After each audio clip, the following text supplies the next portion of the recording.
Hello everyone, this is me Jasneet Kaur. Welcome back to my channel. Before discussing today's topic, don't forget to like and subscribe my channel. Make sure you hit the bell icon to get notifications of my next uploads. You can press the subscribe button directly as well. Talking about today's content, we will be discussing about different terms we have studied in the part B of chapter 2. So without further delay, let's begin. Students, human life is divided into different stages like infancy, early childhood, middle childhood, adolescence, adulthood, middle adulthood, and old age. But in this part of the chapter, we have discussed the development and characteristics of the self for the initial four stages, that is, infancy, early childhood, middle childhood, and adolescence. Let's see what all terms we have learned in this part. First one is self recognition. It is the simple term which includes the awareness about oneself. It talks about strength of an individual, areas of improvement, likes and dislikes. Next, we have discussed about internal traits. Internal traits of an individual helps in describing the way person is. Like person is ambitious, bossy, lazy, jealous, smart, etc. Next is social comparison.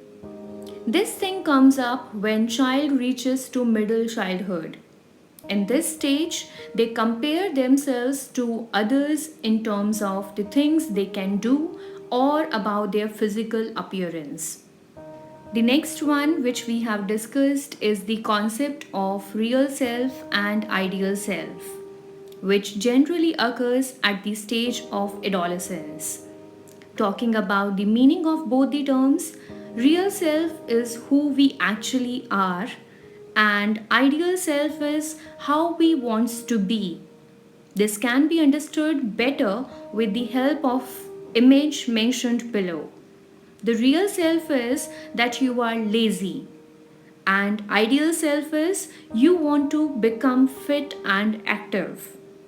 Apart from this, we have also covered the most important question: why is adolescence a critical time for identity development? As adolescence is the stage between childhood and adulthood, it becomes critical phase for an individual because holistically at this time lot of changes takes place. It is the phase when rapidly physical and biological changes take place. Forming recognizable identity at this moment is another matter of concern. It is also considered as the stage of ambiguity, means stage of lack of clarity. Sometimes they are expected to behave like adults and sometimes they considered as a kid. They remain in this dilemma or confusion whether they are adult or still a child.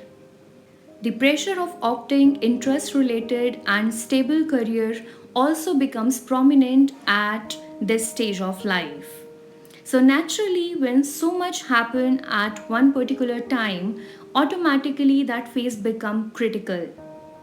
So let's quickly have a look on the terms which we have covered so far in this part of the chapter.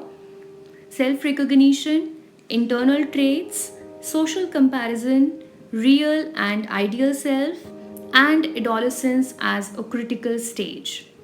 I really hope students these basic terms are really helping you out in understanding the context of the chapter. It will also help you in attempting 1 mark questions in the exam. And yes, if you like my videos, do like them and share your views in the comment section below. With this note, I would like to end here. I will see you soon with my next video. Till then, stay blessed.